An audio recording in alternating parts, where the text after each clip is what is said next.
Okay, so I have a problem with this little guy. See this little green light that it's been blinking?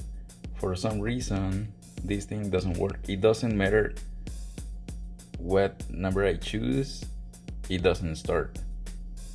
And I've been playing with it a little bit, but I still have the same problem. So I read that if you click and hold for like 30 seconds, it'll reset. So see this, if you choose the temperature, it says that it's going to start in this amount of time, but I've been waiting, but it doesn't do anything. So I'm just gonna reset it, click and hold for like 30 seconds. 2, 3, 4, 15, 16, okay. You see that little house?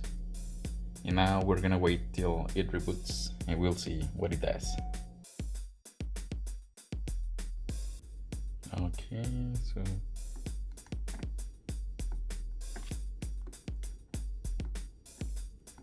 looks like it is on it correctly, but okay,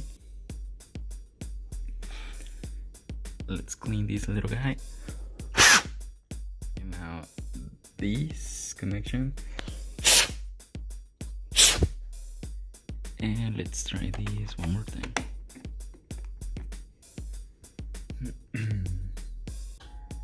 Oh, beautiful. So that's what I needed.